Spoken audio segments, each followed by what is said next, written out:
Human rights commission जो है कोई बिना दांतों वाला शेर नहीं। इसका जो एक ध्येय है वो ये है कि कोई भी देश और कोई भी सत्ता अपने नागरिकों के साथ अपनी सत्ता का दुरुपयोग करके उनको प्रताड़ित ना करे। ऐसे बहुत सारे मैटर आते हैं जहां आदमी को कहीं कोई सहारा नहीं मिला होता और कमीशन में आके उनको लगता है कि यहाँ हमें अल्टीमेटली न्याय मिला। समस्या कानूनों की नहीं है, समस्या लोगों की मानसिकता की है जिनको उसको इम्प्लीमेंट करना है। जब हम बाकी चीज़ों में जो हमारे विकसित देशों से मुकाबला करते हैं तो आपको पुलिस का और बाकी महकमों को भी उस लेवल पे लाना है। ट्रायल बहुत फेयर और ठंडे दिमाग से साक्ष्य के आधार पर होना चाहिए, इस आधार पे नहीं होना चाहिए कि सड़क बंद कर दी गई है और जब उसको खुलवाने के लिए अमुक आदमी को जेल में डाल दिया।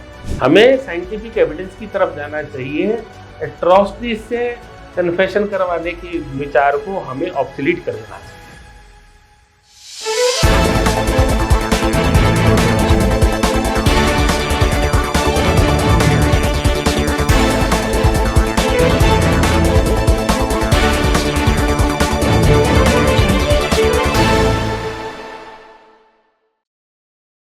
देश में मानव अधिकार आयोग की बात करें तो इसका गठन 1993 में हुआ और ये हरियाणा राज्य में भी लागू हुआ और वो थोड़ा देरी से जरूर हुआ। 2012 में इसकी शुरुआत हरियाणा में हुई और कई अलग अलग जो है महान विभूतियां चेयरमैन सदस्य के रूप में काम करती रही। पिछले कई दिनों की बात करें तो इनके पद रिक्त थे लेकिन फिर से भर दिए गए हैं और Deep Bhatia member of human rights के जो है वो आज हमारे साथ है न्यूज टाइम में। भाटिया साहब, आपका स्वागत है। और पहला सवाल, आज आप गुड़गांव में और अदालत भी जो है वो सुन के आए हैं, तो किस तरह की शिकायतें जो हैं वो मानव अधिकार में आती है और जो उनके राइट्स हैं, ह्यूमंस के जो राइट हैं, उनको किस तरह से प्रोटेक्ट करने का काम जो है आपका कमीशन करता है? देखिए, 1993 में भारत में ये एक्ट बना। इसका जो मूल विचार था वो 1948 में जो यूएनओ में एक चार्टर में पास किया गया, उसके आधार पर 93 का एक्ट लागू किया गया। इसका जो एक ध्येय है वो ये है कि कोई भी देश और कोई भी सत्ता अपने नागरिकों के साथ अपनी सत्ता का दुरुपयोग करके उनको प्रताड़ित ना करे। उसी के आधार पर 1993 का जो एक्ट बना, वो act public authority means government officials के खिलाफ इस आयोग को शक्तियां देता है कि किसी भी नागरिक के साथ कोई भी ज्यादती, अन्याय होता है या नेग्लिजेंस की वजह से उसके अधिकारों का हनन होता है तो वो इस आयोग को अप्रोच कर सकता है। हम यही काम दुनिया की सब हर तरह की देश के अंदर अलग अलग आयोग काम कर रहे हैं, ऐसे हरियाणा में हम कर रहे हैं। तो हमारे पास हर तरह की शिकायतें आती हैं जिसमें सर्वाधिक पुलिस के महकमे की होती हैं। सभी लगभग महकमों की कोई ना कोई जो भी वायलेशन ऑफ ह्यूमन राइट से कंसर्न होते हैं मैटर हमारे पास आते हैं। तो मूल ऑफिस जो है हमारा है वो केंद्र चंडीगढ़ में है, लेकिन महीने में कुछ दिन, 2 दिन, 4 दिन या ज़्यादा भी हम गुड़गांव कभी कभी आते हैं जितना काम होता है। और इस जोन के गुड़गांव, फरीदाबाद, रेवाड़ी, नूह, झज्जर या महेंद्रगढ़ तक के जो केस होते हैं हम कोशिश करते हैं इन लोगों को दूर चंडीगढ़ तक ना चल के आना पड़े और उनकी सुनवाई यहीं कर ली जाए। सर, पहले ही अदालत जो है जस्टिस विजेंद्र जैन जो फॉर्मर चीफ थे, तब उनके दौरान ही हरियाणा भवन भी लगती थी और वो भी दक्षिणी हरियाणा को सुनने के लिए लगती थी। तो गुड़गांव कोई विशेष वजह रही इसको शिफ्ट करने की? देखिए, दिल्ली क्योंकि हरियाणा के क्षेत्राधिकार से बाहर हो जाता है तो इसलिए वो दिल्ली जज साहब विजेंद्र जैन साहब के टाइम में काफ़ी समय लगती रही। लेकिन क्योंकि हरियाणा की ये बात सुननी होती है तो कार्यालय हरियाणा के अंदर ही रहे तो ज़्यादा उचित लगता है। तो हमने लगभग 2018 में ये विषय जब जस्टिस एस.के. मित्तल साहब चेयरमैन थे, सरकार के साथ उठाया था। तो उस वक्त क्योंकि गुड़गांव में यहाँ पे रेरा की अदालत बन चुकी थी, नया पीडब्ल्यूडी रेस्ट हाउस बन चुका था, तो उसमें हमारे को स्थान दिया गया था और काफ़ी सारी जगह भी हमारे पास है। कुछ जगह बीच में क्योंकि कमीशन काम नहीं कर रहा था, सरकार ने वापस ली थी, लेकिन उसकी वजह से कुछ असुविधा हो रही है तो अभी उसको बात कर रहे हैं हम वापस वो जगह सारा लेके। काफ़ी सारे केसेस यहाँ के पेंडिंग हो गए हैं बीच में गैप आने की वजह से।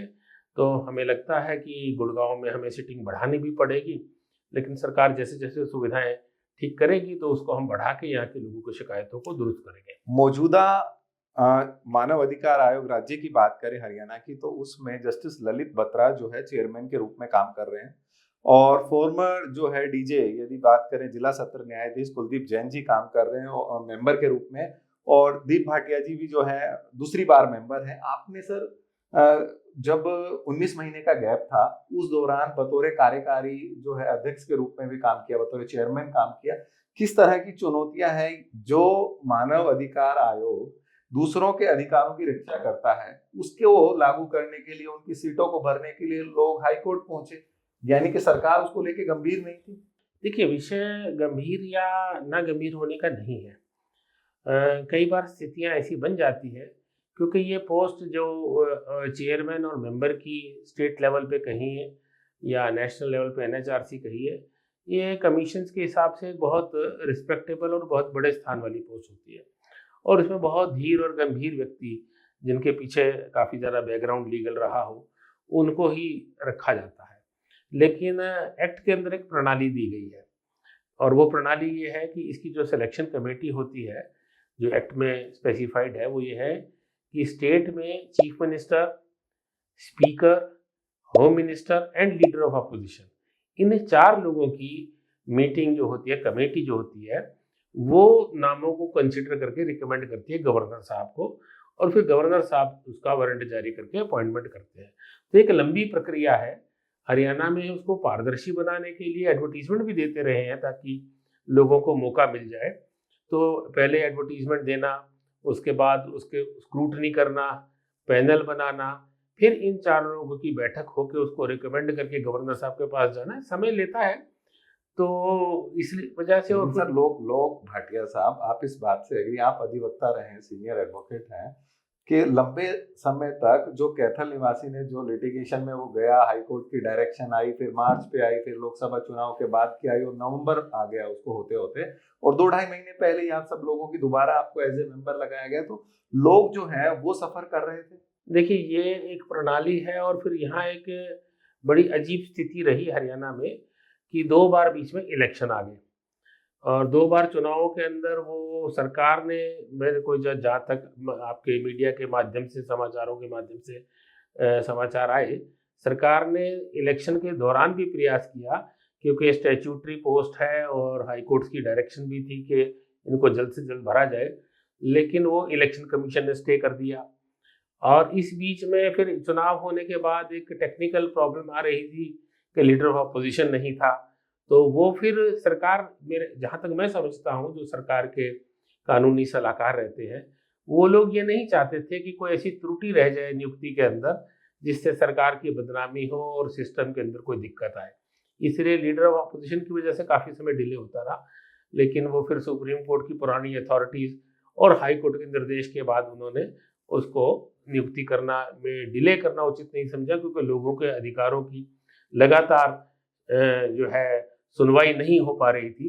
तो इसलिए सरकार ने, कुछ समय तो लगा, लेकिन सरकार ने समय रहते स्टेप भी उठाया। भाटिया साहब, आपने शुरुआत में कहा कि ज्यादातर जो है हमारी कोशिश ये होती है कि आम आदमी के जो राइट्स हैं उनका हनन ना हो, और जो सरकारी अधिकारी कर्मचारी है वो उनकी अनदेखी ना करे, और उनकी जो है सुनवाई ठीक से हो। और अधिकतर कंप्लेंट जो है वो आपके पास जो लंबित है या आती हैं, उनमें बड़ा रूप जो है वो पुलिस का है। तो आप मानते हैं कि जो पुलिस अंग्रेजों के जमाने से जो एक्ट चला आ रहा था बीएनएस में, अब बदल दिया है भारत सरकार ने, और बीएनएस जो है वो सब जगह लागू भी हो गई है पूरे हिंदुस्तान में और विद जम्मू कश्मीर, तो उस बीएनएस में जो भारतीय न्याय संहिता है उसके तहत अब भी कहीं ना कहीं जो है पुलिस वालों का दिमाग वॉश करने की जरूरत है। आम आदमी के राइट्स क्या हैं, बच्चों को, महिलाओं को, बुजुर्गों को थाने नहीं बुलाया जा सकता, उनकी घर पे सुनवाई होगी, पूछताछ घर पे होगी। इन राइट्स के बारे में उनको जो है या तो अवेयर होते नहीं है, यदि होते हैं तो फिर भी पुलिस उनके साथ धक्का करती है। इस तरह की दिक्कतें आती हैं आपके सामने शिकायतों में? ऐसी बहुत शिकायतें आती हैं, और ये एक हमारा मेन काम का एजेंडा भी है जी। इसके लिए पिछली टेन्योर में भी हमने पुलिस ट्रेनिंग एकेडमी मधुबन में 1 या 2 सेमिनार्स भी किए, और एक नया हमने पिछली बार मेरे अनुरोध पे हरियाणा पुलिस ने उसको स्वीकार किया कि हम इसकी जागृति लाने के लिए जो हमारे पुलिस अधिकारी हैं उनके बीच में डिबेट कराएं मानव अधिकारों को लेकर। तो ये एक NHRC ने पहले शुरू किया था राष्ट्रव्यापी, जिसमें BSF, CRPF और पैरामिलिट्री फोर्सेस काफ़ी इन्वॉल्व थी। तो वही चीज़ हमने हरियाणा के पैटर्न पे चालू करी। हर जिले के अंदर उनमें एक व्यक्ति एक केस को लेके फॉर बोलता है, एक अगेंस्ट बोलता है। तो वो आपस में जब डिस्कशन करते हैं, पढ़ते हैं, सीखते हैं, बोलते हैं, तो बहुत सारी जागृति आती है। आपने BNS का जिक्र किया, पुराने IPC को हटा के BNS जो आया।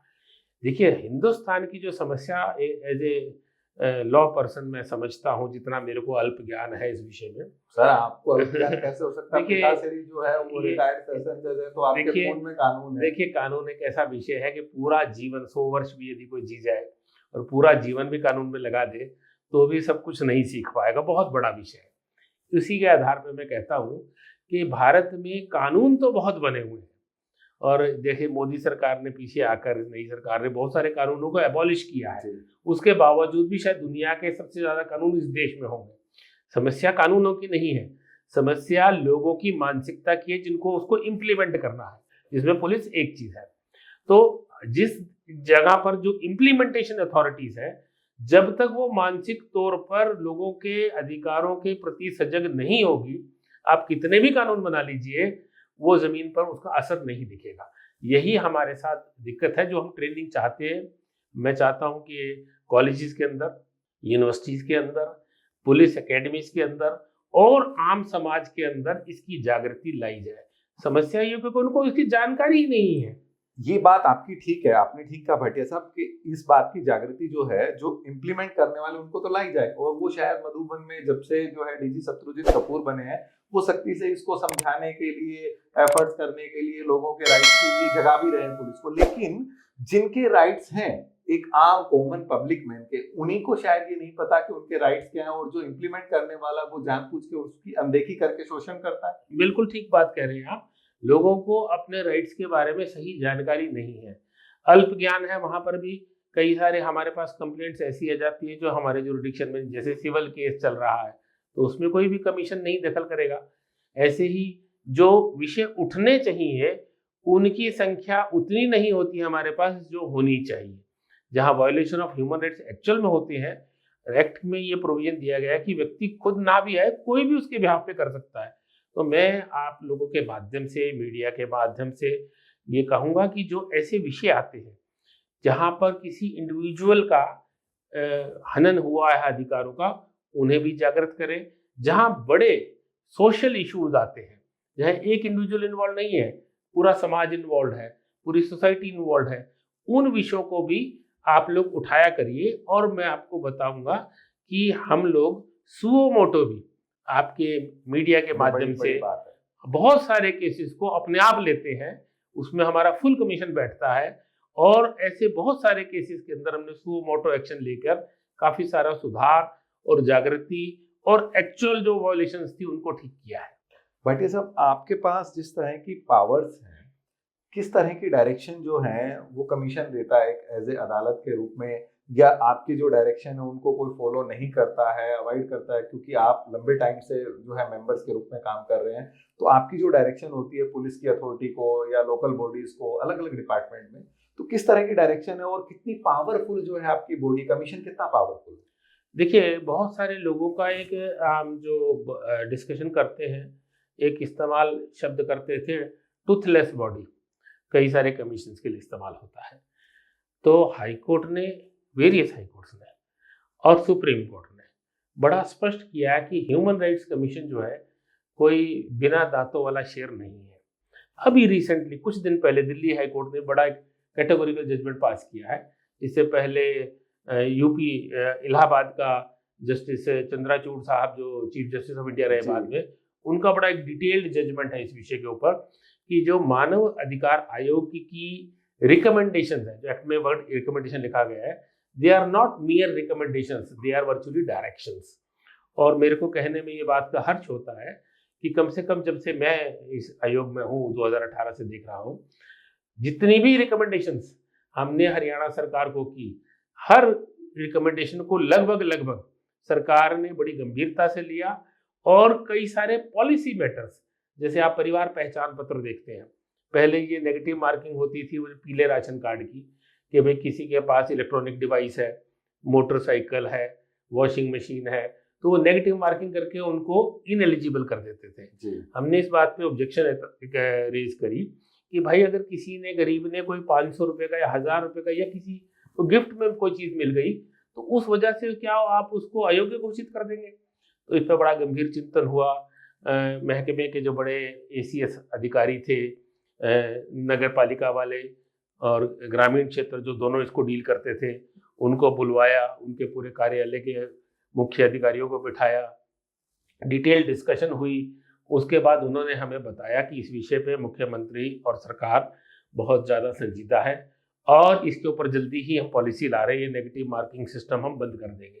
और आपको बताऊं कि ये जो PPP आया, परिवार पहचान पत्र, उसी का बाद में एक मॉडर्न रूप आया जिसमें ये नेगेटिव मार्किंग सिस्टम बंद किया गया और सेल्फ असेसमेंट को अलाउ कर दिया गया।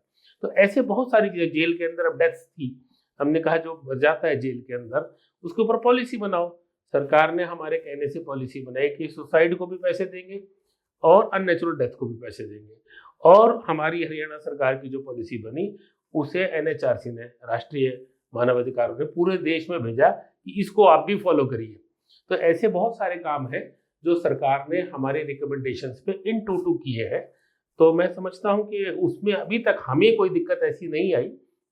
इंडिविजुअल एक आध केस हो सकता है जहां सरकार ने कंपनसेशन ना दिया हो या हाईकोर्ट में गई हो, बहुत रेयर केसेस है। बाकी लगभग उन्होंने सब पॉलिसीज को एक्सेप्ट किया और आगे काम बढ़ाया है। सर 2018 से अब तक एक लंबा कार्यकाल आपका हो गया और मैंने जैसा बीच में बताया, मेंबर के नाते आपको ऑफिस सिटिंग चार्ज भी मिला और आप बतौर जो है चेयरमैन भी काम किया आपने। कहाँ लगता है कि पूरे हरियाणा में, छोटा सा हरियाणा है, 22 जिले हैं, 2-2.5 करोड़ पॉपुलेशन है, मेन जो है समस्या किस डिपार्टमेंट में है, बड़ी गंभीर है, और जहां बार बार कहने के बाद, बार बार डायरेक्शन के बाद भी जो है वो व्यक्तिगत जो है मानव अधिकारों का हनन वो डिपार्टमेंट कर रहा है और जहां एक मेजर इंप्रूवमेंट की जरूरत है? देखिए, ऐसा तो मैं किसी एक डिपार्टमेंट का नाम नहीं ले सकता और ना ही हमें कोई ऐसी शिकायत है किसी एक वर्चुअल डिपार्टमेंट से। एक टेंडेंसी रहती है, जो डिपार्टमेंट अधिक पब्लिक से इन्वॉल्व रहता है, जहां पब्लिक का ज़्यादा कंप्लेंट्स रहती हैं, उनके खिलाफ शिकायत भी ऑफ कोर्स ज़्यादा आती है। जैसे पुलिस हो गई, बिजली महकमा हो गया, ये आपका जो कार्ड बनाना, आधार कार्ड बनाना, राशन कार्ड बनाना, फूड सप्लाई से कंसर्न, ऐसी शिकायतें तो अक्सर आती हैं। पर यह है कि समय समय पे उनको बताने से असर पड़ रहा है। जहाँ तक मैं समझता हूँ कि ये इसको सरकार के लेवल पे और हमारे लेवल पर भी हर तरह से इसमें अवेयरनेस लाना, दो किस्म से, जनता के अंदर भी और अधिकारियों के अंदर भी, ये किसी हद तक आवश्यक है। अभी इसमें और काम की आवश्यकता है। भाटिया साहब, आम जनता का आपने जिक्र किया कि जनता में अवेयरनेस की जरूरत है। BNS जिस तरह से पूरी केंद्र सरकार ने प्रचारित किया, राज्य में अखबारों के माध्यम से और मीडिया, सोशल मीडिया से पता लगा, एक आम आदमी, क्या ये बात ठीक है कि एक बुजुर्ग को, एक महिला को, एक बच्चे को पुलिस जो है, जब तक उसका अपराध संगीन ना हो तब तक वो पुलिस स्टेशन ना बुलाया जाए, उनके घर पे जांच की जाए, पासपोर्ट वेरिफिकेशन के लिए पुलिस ने ऐप जारी किया, वो उसके घर जाए। लेकिन अक्सर अभी ट्रेंड जो है वो पुराने वाला ही चल रहा है। हर कोई एक पुलिस का इन्वेस्टिगेशन ऑफिसर, जिसे हम IO कहते हैं बोलचाल की भाषा में, वो उन्हें फोन करके और सीधा थाने आने को कहता है। तो इस तरह की समस्या आप हमारे माध्यम से आम जन को क्या कहना चाहेंगे कि वो क्या करें? देखिए, मैं दोनों को कहना चाहूँगा, आम जनता को भी ऐसे विषय उठाने चाहिए, बड़े अधिकारियों के संज्ञान में लानी चाहिए। और रहे जो पुलिस अधिकारी जिनकी ये दायित्व है, जिनको ये मानव अधिकारों की रक्षा करनी है और काम करना है, उनको भी ये बातें समझनी होगी। हम देश को विकास के रास्ते पे आगे लेके जाना चाहते हैं, हर सरकार ले जाना चाहती है, हर आदमी चाहता है कि हम दुनिया के बाकी देशों के बराबर आए। जब हम बाकी चीज़ों में जो हमारे विकसित देश हैं उनसे मुकाबला करते हैं, तो आपको पुलिस का और बाकी महकमों को भी उस लेवल पे लाना होगा। हमारे यहाँ जो मेन कमी है, जो सबसे बड़ी, जो आप बार बार कमी का पूछ रहे हैं, वो है साइंटिफिक इन्वेस्टिगेशन की बहुत भारी कमी है। हमारे यहाँ वो जो पुराना फार्मूला है कि किसी का नाम ले दिया, उसको पकड़ के जेल में डाल दो और उसके बाद जब तक वो सच्चाई पता चलेगी बहुत देर हो चुकी होगी। भाटिया साहब, हमारा कानून कहता है कि 10 बेगुनाह छूट जाए, एक जो वो मतलब गुनहगार छूट जाए, एक बेगुनाह को सजा नहीं मिलनी ये चाहिए। बात थ्योरेटिकली तो ठीक है, लेकिन प्रैक्टिकली इतनी सही नहीं है। प्रैक्टिकली यदि हम दुनिया के विकसित देशों का मुकाबला करना चाहें तो हमारी इन्वेस्टिगेशन उनसे बहुत पीछे है, इस बिना पर कि वो लोग एक किसी भी केस में आगे बढ़ने से पहले साक्ष्य जुटाते हैं। Unless and until there is a proper evidence, उसमें अगर 2 महीने लग जाए तो भी वो जल्दबाजी नहीं करते। हमारे यहाँ एक समस्या है, पब्लिक की तरफ से भी आती है, वो ये है कि आज मैंने एफआईआर दर्ज कराई, कल हम आंदोलन करेंगे कि अब तक गिरफ्तारी क्यों नहीं हुई, उसके ऊपर सड़क भी बंद करेंगे, वो करेंगे, और अल्टीमेटली फिर पुलिस पे इतना प्रेशर क्रिएट कर दिया जाता है कि तुरंत आनन फानन में वो किसी गुनाह या बेगुनाह को देखे बिना डाल दे। वो फिर अल्टीमेटली कोर्ट में सस्टेन नहीं कर पाएगा क्योंकि प्रॉपर एविडेंस नहीं है। तो ये सब चीजें फेलियर की तरफ बढ़ता है। तो हमें ये साइंटिफिक एविडेंस प्रॉपर ढंग से टेक्निकली, देखिए पुलिस के जो अभी तक सिस्टम चल रहा था, वही सिपाही प्रमोट होकर हेड कांस्टेबल बन गया, एएसआई बन गया। अब उसको लीगल बैकग्राउंड इतना नहीं पता, उसने समझ लो लाल बत्ती पे ट्रैफिक की नौकरी करी है या वीआईपी मूवमेंट में ड्यूटी करी है, उसको कानून एक बहुत टेक्निकल विषय है, उसके लिए एक अलग टीम चाहिए। धीरे धीरे उस तरफ हम बढ़ रहे हैं कि इन्वेस्टिगेशन, क्राइम इन्वेस्टिगेशन विंग अलग हो और एक आम ड्यूटी, वीआईपी ड्यूटी अलग हो, सीआईडी अलग हो और हमारी ट्रैफिक अलग हो। तो ये जैसे जैसे हम प्रोफेशनलाइज करेंगे उस चीजों को, मैं समझता हूँ समस्या है कि मैन पावर की कमी है। देखिए, मैन पावर देश में अगर भारत में कमी है तो दुनिया में कहाँ ज्यादा मैन पावर होगी। समस्या मैन पावर नहीं है, तो मैन पावर को यूटिलाइज करना है। आपने कहा भाटिया साहब कि ठीक ढंग से साक्ष्यों को ना जुटाना, गलत आदमी को अरेस्ट कर लेना, उसका बेचारे का सेक्रीफाइस करना। एक बड़ा एग्जांपल रेहान स्कूल का था। पुलिस ने कंडक्टर को अरेस्ट किया, पुलिस चाकू तक ले आई, पूरी कहानी गढ़ दी और उसको दोषी ठहरा दिया। कहीं कहा गया कि वो बच्चे के साथ जो है जबरदस्ती करना चाहता। तो ये सब चीजें अब सीबीआई जो है वो हरियाणा गवर्नमेंट से परमिशन मांग रही है कि उन लोगों के साथ जो 7-8 पुलिस वाले थे उनके साथ ट्रायल चलाना चाहिए। तो ऐसे में सुमोटो की जो आपने बात कही, तो क्या आप इस तरह के केसों को डील करते हैं सुमोटो में? वैसे तो इंडिविजुअल केस का क्या जिक्र करूं, लेकिन ये केस भी शायद हमारे पास रहा, लेकिन वो बहुत गरीब फैमिली थी। लेकिन मैं मानता हूं कि इस प्रकार का जो घटना होती है कि हेस्टी ट्रायल्स या मीडिया ट्रायल्स, इनसे हमें बचना पड़ेगा। ट्रायल बहुत फेयर और ठंडे दिमाग से साक्ष्य के आधार पे होना चाहिए। इस आधार पे नहीं होना चाहिए कि सड़क बंद कर दी गई है और जब उसको खुलवाने के लिए अमुक आदमी को जेल में डाल दिया जाए। ये हमारे यहाँ एक गलत ट्रेंड पैदा हो गया है। ऐसे ही जो मीडिया सेंसेशनल केसेस हो जाते हैं, अधिकतर वो मेरिट से भटक जाते हैं। तो हमें इन सब चीज़ों को पब्लिक को भी समझाना पड़ेगा और अधिकारियों को भी सीजन्ड होना पड़ेगा कि इस प्रेशर को वो झेल पाए। भाटिया साहब, बहुत अच्छी बात कही आपने कि पब्लिक को अवेयर होना पड़ेगा और बेतुका दबाव जो है वो जांच एजेंसियों पे ना बनाए, उनको समय दे और फिर हायर अथॉरिटी को कंप्लेंट करें और फिर जाके कहीं जरूरत पड़ती है तो फिर वो मूवमेंट करें, अपनी बात के लिए प्रोटेस्ट करें और जन आंदोलन खड़ा करें। लेकिन पहले ही दिन जांच एजेंसियों पे इस तरह का प्रेशर कहीं ना कहीं न्याय में बाधा उत्पन्न करता है। सर, ऐसे कोई हिस्टोरिकल फैसले हमारे ऑडियंस के साथ अपना अनुभव साझा करेंगे जिनका आंसू पोंछने का काम आपके आयोग ने, कमीशन ने किया और वो बाद में थैंक्स करने आपके पास आए कि आपकी वजह से हमें न्याय मिल पाया? देखिए, थैंक्स के लिए तो हम मोहताज नहीं है, ना ही हम अपेक्षा रखते और ना ही चाहते। हमारा काम तो ये है कि जो कलम से हमें समझ में आए वो हम कर दें। ऐसे बहुत सारे मैटर आते हैं जहाँ आदमी को कहीं कोई सहारा नहीं मिला होता और कमीशन में आके उनको लगता है कि यहाँ हमें अल्टीमेटली न्याय मिला।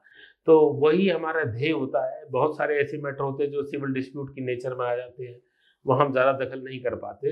लेकिन कहीं ना कहीं जहाँ वायलेशन स्पष्ट दिख रही होती है अधिकारियों की तरफ से, वहाँ हम थोड़ा उसको देखते हैं कि इसका यदि राइट बनता था तो डिले क्यों है।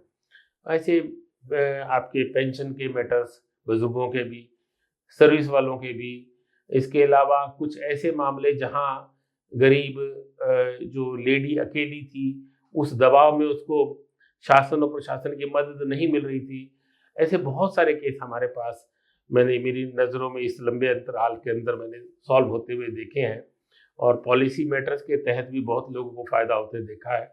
मैं समझता हूँ कि आयोग इस तरह से और लोगों को अगर अवेयरनेस मिलेगी तो और ज़्यादा लोगों को हम न्याय दे पाएंगे। सर आप क्या कहना चाहेंगे, आप तक पहुंचने का रास्ता क्या है, इजी तरीके से लोग शिकायत कैसे करें? हाँ, ये आपने बहुत सही सवाल पूछा।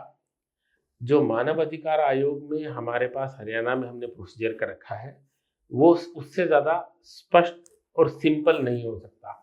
हम ईमेल की शिकायत को भी इंटरटेन करते हैं, हम सिंपल पोस्ट से आई हुई शिकायत को भी इंटरटेन करते हैं, हम रजिस्टर पोस्ट या पोर्टल पे भी जो डालते हैं, हमारी एनएचआरसी के साथ एक कंबाइंड पोर्टल है, उस पर भी आप जो शिकायत डालते हैं उसको किसी प्रकार से व्यक्तिगत तौर पे आए, किसी और के माध्यम से आए, वकील के माध्यम से आए या बाई पोस्ट आए, हम हर प्रकार की शिकायत को उसकी मेरिट के आधार पे तीनों जो हमारे चेयरमैन साहब हो गए और 2 मेंबर्स हो गए, हम किसी ना किसी की जानकारी में मतलब जुडिशियल साइड पे लेके ही उसका निपटारा करते हैं।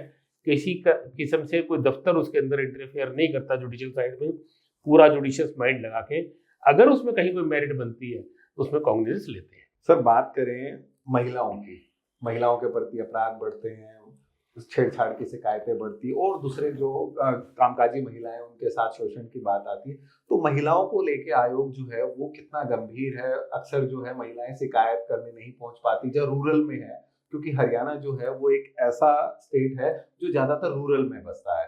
तो इस तरह से महिलाओं की शिकायतें क्या आ पाती हैं या नहीं आ पाती, तो उनके लिए आयोग जो है किस तरह से अवेयरनेस कार्यक्रम चला रहा है ताकि उन तक भी जो है आपकी जानकारी पहुंचे कि वो अपने हकों के लिए आप तक आ सके? देखिए, महिलाओं की या किसी माइनर की शिकायत हमारे तक आती है तो हम उसको गंभीरता से लेते हैं। छोटी मोटी त्रुटि भी उसमें होती है तो उसे ठीक कराने की कोशिश करते हैं। एक एग्जाम्पल बताता हूँ आपको, आपने महिला का विषय किया, मैं बच्चे का जिक्र करता हूँ। गुड़गांव से एक शिकायत आई हमारे पास। एक बच्चे ने लिखा कि मेरे माँ बाप मुझे बहुत मारते हैं और तो इतने अवेयर हो। हाँ, ईमेल आई उसकी, कुछ साल पहले की बात है ये, और मैं बड़ा तंग हूँ, इस प्रकार से उसने लिखा। हमने तुरंत उसमें से ज्ञान लिया, डिप्टी कमिश्नर को और सीनियर पुलिस अधिकारियों को बोला कि तुरंत व्यक्तिगत तौर पे किसी सीनियर आदमी को भेजा जाए, उसकी काउंसलिंग की जाए, जानकारी प्राप्त की जाए, कोई ऑफेंस बनता है तो तुरंत एक्शन लिया जाए। तो बाद में पता चला उस बच्चे ने कहीं सीबीएसई की किताब में पढ़ा था कि मानव अधिकार आयोग हर प्रकार की शिकायत को सुनता है, तो उसने टेस्ट करने के लिए वो ईमेल डाल दी। तो इस प्रकार की बातें भी होती है कभी कभी। तो महिलाओं की जहाँ तक बात है, हम उसको गंभीरता से लेते हैं और जहाँ भी किसी प्रकार की उनकी शिकायत होती है उसको हम प्रॉपर अथॉरिटी से जवाब मांग के उसके रिड्रेसल की कोशिश करते हैं। भाटिया साहब बेहद बेबाकी से जवाब दे रहे हैं और जवाबों का सिलसिला अभी जारी रहेगा। भाटिया साहब, यदि बात करें फेक शिकायतों की, हर डिपार्टमेंट में आती है, पुलिस में आती है, इवन देन आप बतौर एडवोकेट रहे हैं, पिताश्री जो हैं वो न्यायमूर्ति रहे हैं, उनके पास भी लोग फर्जी गवाह फर्जी सबूत कई बार ऐसी देने की कोशिश करते हैं, लेकिन सच जो है वो सामने आ ही जाता है। तो क्या फर्जीवाड़े की शिकायतें, किस तरह की जानबूझ के किसी को दूसरे को हीन भावना या हरासमेंट करने के लिए भी आपको इस तरह की शिकायतें दी जाती हैं जो जांच में पकड़ी जाती है? देखिए, ये एक समाज की कुरीति है, हर जगह देखी जाती है। हमारे पास भी झूठी शिकायतें आती हैं, अगर उसमें तथ्य नहीं मिलते हम उसमें एक्शन नहीं लेते, या कहीं जैसे रिपोर्ट मांगी और पता चलता है, बहुत शिकायतें झूठी होती है। कुछ हैबिचुअल लोग हैं जिनका काम ही इस प्रकार की बातें हैं। अब आप इसे सही माने या गलत माने, एक्ट के अंदर ऐसी प्रोविजन नहीं है कि हम उस पर पेनल्टी डाल सकें।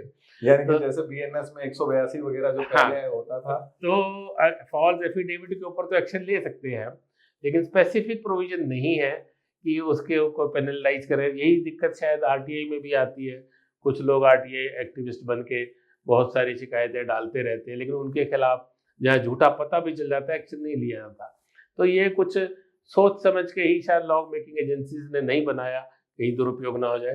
परंतु मैं समझता हूँ कभी ना कभी आने वाले समय में कुछ ना कुछ ऐसी व्यवस्था करनी पड़ेगी जहां जानबूझ के झूठी शिकायत करने वालों के खिलाफ एक्शन किया जा सके। आपने हर वर्ग का बताया, आपने बताया कि जो पब्लिक से डीलिंग वाले लोग हैं, चाहे वो पुलिस वालों की बात हो, बिजली वालों की बात हो, कारपोरेशन की बात हो, पेंशनरों की बात हो या फूड सप्लाई की बात हो, कभी कोई ऐसा वाक्य आया किसी नेता के खिलाफ शिकायत आई? आती है, बहुत सारी आती है, नाम लेना उचित नहीं रहेगा, लेकिन वो पक्ष के हैं या विपक्ष के, इतना तो कि चाहे पक्ष के, आपने जब देखिए हम पक्ष या विपक्ष बिल्कुल नहीं देखते कुर्सी बैठ के। आपने जब गवर्नर हाउस में ओथ ली तो कहा था मैं जो कहूंगा सच कहूंगा सच करूंगा, तो डेमोक्रेसी में सच बोलना जरूरी है। तो बिल्कुल इसलिए हम उम्मीद करते हैं कि आप बेशक नाम ना बताएं, लेकिन क्या सत्ता के लोगों के खिलाफ भी शिकायतें आती हैं? बिल्कुल आती है। देखिए, जिसकी भी सत्ता होगी शिकायत तो उसके खिलाफ आएगी, अपोजिशन वाले के खिलाफ तो चाहे शिकायत के चांसेस कम होते हैं, लेकिन आती है।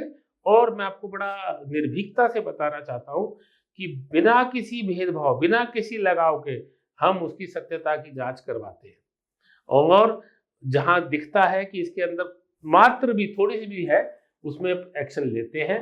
और अभी तक जो भी है, ऐसा कुछ मामला नहीं आया हमारे संज्ञान में जहां किसी प्रकार से भी किसी सत्ताधारी व्यक्ति ने या किसी ऐसे व्यक्ति ने जो हम पे या आयोग पे कोई प्रेशर बनाने की कोशिश करे। बिल्कुल भी ऐसा नहीं हुआ कभी भी। सर, कोई एक ऐसा वाक्या जिसमें आपने किसी बड़ी डिग्निटी, आईएएस, आईपीएस, क्योंकि आप आयोग जो है इंडिपेंडेंट बॉडी और वो सम्मान करने की ताकत रखता है, और हम देखते थे लगातार जो है जस्टिस विजेंद्र जैन के टाइम से वो सम्मान करते थे, बुलाते थे, लोगों को तलब करते थे। तो किस बड़ी अथॉरिटी को कभी आपने अपने सामने बुलाया हो और जो है किसी पीड़ित के लिए उनको डांटा हो कि आप जो है स्वयं हाजिर होइए? तो कितनी बड़ी डिग्निटी को, कितनी बड़ी अथॉरिटी को आप बुला लेते हैं? देखिए, एक लॉ में हाई कोर्ट हो या सुप्रीम कोर्ट हो या हमारा कमीशन हो या कोई और भी अथॉरिटी हो, जहाँ तक हमारा प्रयास रहता है, हम सिस्टम को अननेसेसरी डिस्टर्ब नहीं करना चाहते, या सो मच सो कि हम एक आईओ को भी अननेसेसरी नहीं बुलाना चाहते। लेकिन जहाँ लगता है कि जानबूझ के डिले हो रही है या स्पेसिफिक सवाल का जवाब नहीं दिया जा रहा, वहाँ बड़े से बड़े अधिकारी को बुलाने में कोई गुरेज नहीं, बुलाते रहे हैं, कई बार बुलाया है और आगे भी बुलाएंगे। यानी चाहे वो आप जो भी स्टेट के अंदर हाईएस्ट पॉसिबल का अधिकारी होते हैं, एसीएस लेवल के अधिकारी, डीजीपी रैंक के अधिकारी, और इससे ऊपर तो मैं क्या बता सकता हूँ, सबको सम्मान करते हैं। हरियाणा राज्य का मानव अधिकार आयोग देश में पहले स्थान पे था, आज क्या पोजीशन? आज भी पहले ही पे मानता हूँ मैं तो। लगता है दीप भाटिया जी अपनी एसीआर खोल लिख रहे हैं, लेकिन जो 19 महीनों का गैप था अदालत के ठीक है, इंटरव्यू के बाद हम आए। वो डिले है, कुछ केसेस पेंडिंग है, लेकिन हम बहुत स्पीड से उनका निराकरण करने का प्रयास कर रहे हैं। लेकिन हम इतनी ज़्यादा स्पीड भी नहीं बढ़ाना चाहते कि घास कट जाए, किसी के साथ अन्याय हो जाए। तो जितना मैक्सिमम टाइम डिवोट करके जुडिशियसली उन कंप्लेंटों को सुना जा सकता है, उतना हम कर रहे हैं। मेरे को आशा है कि 3, 4, 5 महीने के अंदर अंदर हम एट पार हो जाएंगे। मीन्स जो फ्रेश कंप्लेंट्स आनी शुरू होंगी, उन्हीं को हम डील कर रहे होंगे, ताकि डिस्पोजल जो है वो बढ़ेगा। बिल्कुल। सर, आपने बताया कि तमाम चीजों में सुधार की जरूरत है, लोगों में सुधार की जरूरत है, एजेंसियों में सुधार की जरूरत है। क्या आयोग में भी किसी संसाधन की या किसी और ताकत की जरूरत है, जो सरकार और ताकतवर बनाए और संसाधन दे तो आप और बेहतर कर पाए? मैं समझता हूँ कि जैसे गुड़गांव में हम महीने में 1, 2, 3 बार आ रहे हैं, ऐसा दक्षिण हरियाणा के दूसरे हिस्सों में भी हमें व्यक्तिगत तौर पे जाना चाहिए। लगभग हरियाणा की हर जेल को हम पिछली टेन्योर में इंस्पेक्ट कर चुके हैं। इस टेन्योर में हम 2 जेलों में जा चुके हैं अभी तक, और बाकियों में भी सब में जाएंगे। सिर्फ जेल ही नहीं, और भी जो पब्लिक अथॉरिटीज़ हैं, उनमें भी कुछ सुधार की आवश्यकता है। पिछले दिनों एक हिसार की खबर आई थी कि आधार कार्ड बनाने के लिए छोटे बच्चों को लाना पड़ रहा था, और छोटे स्तनपान करा रही महिलाएं किनारे में बैठ के, मतलब एक ऑकवर्ड सिचुएशन थी। उस पर हमने सो मोटो नोटिस लिया है, वहाँ सुधार का काम शुरू भी हो गया है। तो इस प्रकार से हमें ज़मीन पर और जगह जाना पड़ेगा, उसमें सरकार का और जो प्रशासनिक अधिकारी हैं उनको पॉजिटिव एटीट्यूड रखना पड़ेगा। और जैसे अब यहाँ कुछ हमें अभी इंफ्रास्ट्रक्चर और चाहिए गुड़गांव के अंदर, उसके लिए हम बात कर रहे हैं सरकार से, वो भी उपलब्ध होगा थोड़ा, और यहाँ फ्रीक्वेंसी बढ़ाएंगे।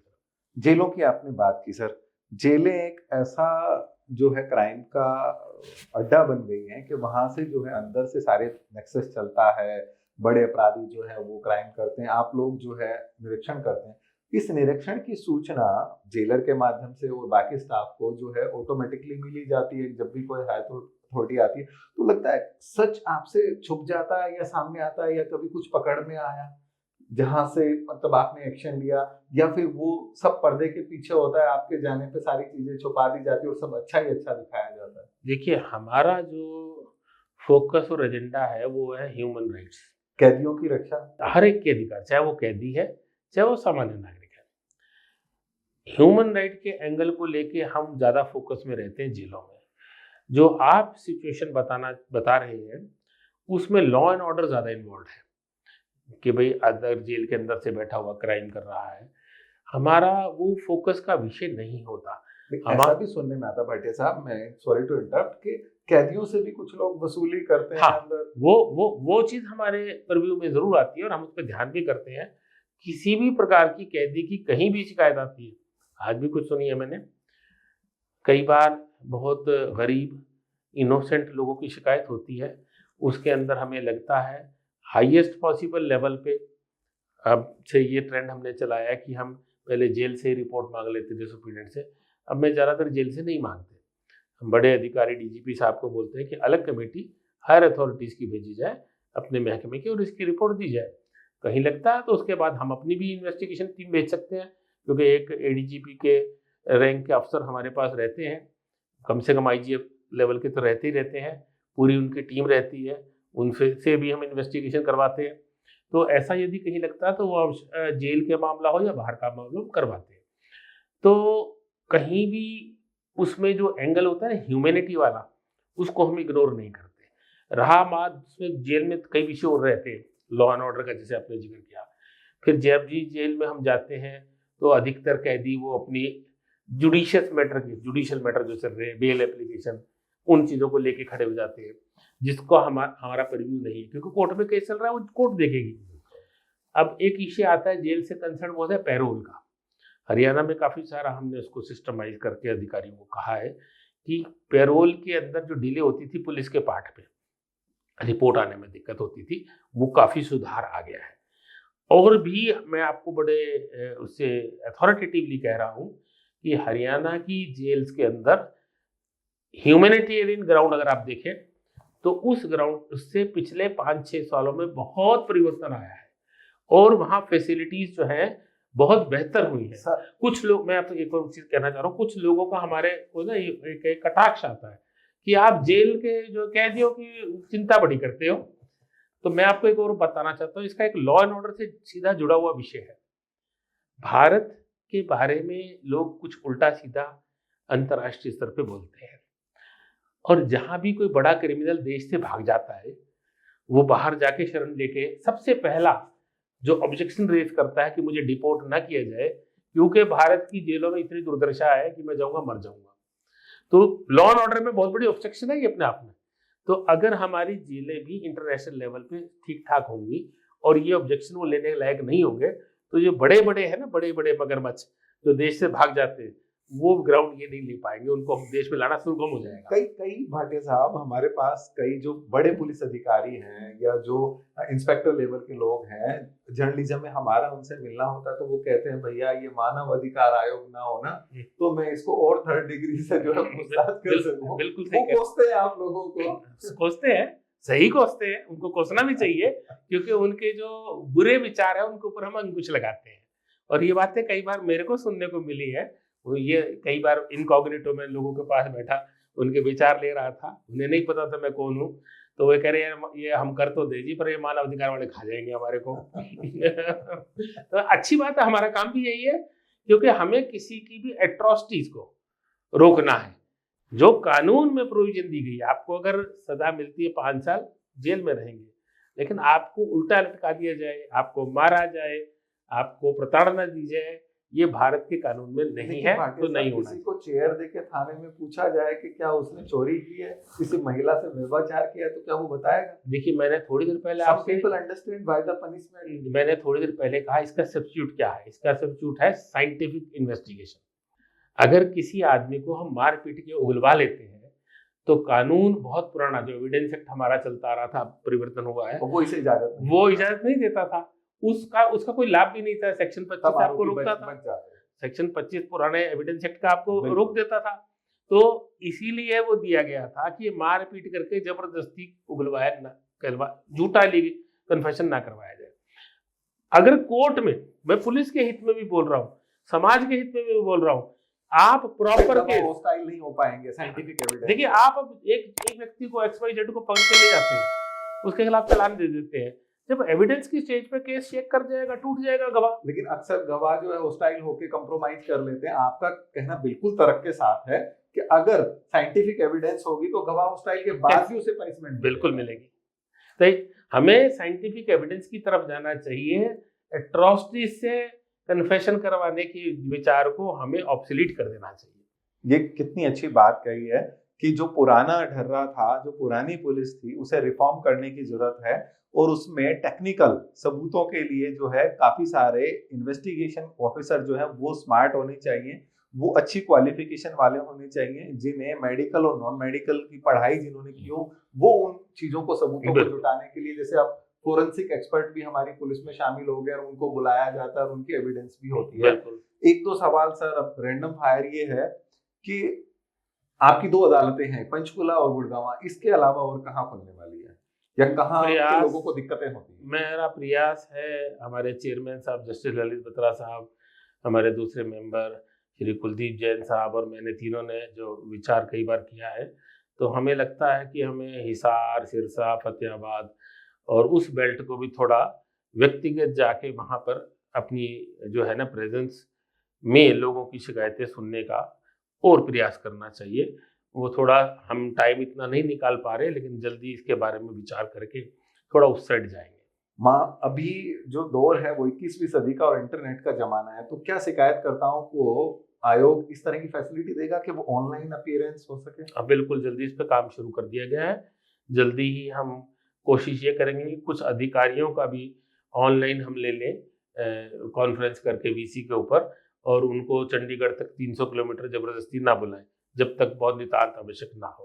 तो ये प्रयास चल रहा है। आपकी तरफ से अगले सेमिनार, अगली अवेयरनेस कब और कहाँ होंगे? देखिए, अभी जो आपने कहा ये वीसी वाला, इस काम को मैं शुरू करे आया था लोगों में जागरूकता के लिए। लोगों की जागरूकता के लिए 2-3 यूनिवर्सिटी से अभी हमने कम्युनिकेशन करा है, और जल्दी ही जो सबसे बड़ा हमारा स्टेक होल्डर एक पुलिस है, उसके साथ एक जो कोर्स हमने पीछे शुरू किया था, उसे ट्रेनिंग वाला मधुबन में, उसे और बढ़ाएंगे आगे। दीप भाटिया खुद एक अधिवक्ता हैं और बतौर मेंबर काम कर रहे हैं। क्या फिर भी समय समय पे पिता से जो है वो ज्ञान की जरूरत पड़ती है? पिताश्री से लेते हैं सुझाव? पिताजी तो अब नहीं है, अब तो पिताजी को पिताजी हाँ जब थे, मैं तो देखिए बड़ा स्पष्ट मानता हूँ कि जीवन में जो कुछ प्राप्त हुआ है, चाहे ज्ञान चाहे उसके अलावा, उसमें पिता का सबसे बड़ा कंट्रीब्यूशन है। उनकी योग्यता का मुकाबला करना तो मेरे लिए कठिन है, क्योंकि उन्होंने जितना संघर्ष किया, जिस स्तर पे अपनी मेहनत से गए, मैं नहीं समझता कि हम लोग पहुंच पाएंगे, पर थोड़ा भी पहुंच गए तो अच्छा है। प्रदेश की जनता को चलते चलते कोई एक संदेश? हाँ, मेरा ये कहना है कि जो भी अगर ह्यूमन राइट्स कमीशन में आप शिकायत डालें, स्पेसिफिक शिकायत डालें। एक आम ट्रेंड चलता है जो हम टाइपिस्ट या वकील या बाकी लोग करते हैं, हम किसी भी शिकायत को राष्ट्रपति महोदय से शुरू करते हैं, प्रधानमंत्री, चीफ जस्टिस, गवर्नर, मुख्यमंत्री, सबको डालते हैं, कॉपी टू करते हैं। तो ये उसी प्रकार से समझे जैसे आप सब जज की अदालत में जा रहे हैं तो सुप्रीम कोर्ट को आप कॉपी फॉरवर्ड नहीं करते, ऐसे ही आप कोई भी चीज़ हमारे पास डालें, सीधा हमें ही लिखें, क्योंकि अगर आप बाकियों को लिखेंगे तो हम उसमें एक्शन इसलिए नहीं लेते कि न जाने कौन सी अथॉरिटी ने उस पर क्या एक्शन ऑलरेडी लिया वो। तो इसलिए जो भी शिकायत मानव अधिकार आयोग को भेजनी है, चाहे ईमेल से, चाहे पोस्ट से, चाहे स्वयं आकर, स्पेसिफिकली लिखें और तथ्यों को बड़ा स्पष्ट करें, उसमें क्या मानव अधिकारों का हनन है और किस पब्लिक अथॉरिटी द्वारा है, और उसके 1 साल की लिमिटेशन के अंदर ही आए, क्योंकि एक्ट में 1 साल की लिमिटेशन दी गई है। ये एक ऐसे सुझाव और ऐसी एडवाइस जो है बतौर मेंबर ह्यूमन राइट कमीशन दीप भाटिया जी ने दी है, जो आम जन को जो है पूरे प्रदेश के आम जन को एक तरह से वो बैसाखी का काम करेगी कि कैसे उनको चलना है, किस दिशा में चलना है और उनके क्या क्या नियम कायदे हैं और किस तरह की शिकायतें वो करें। और बेहद बेबाकी से जवाब भाटिया साहब आपने दिया, उसके लिए बेहद शुक्रिया। फिर जल्दी ही मिलते हैं किसी नई डिग्निटी के साथ, तब तक के लिए नमस्कार।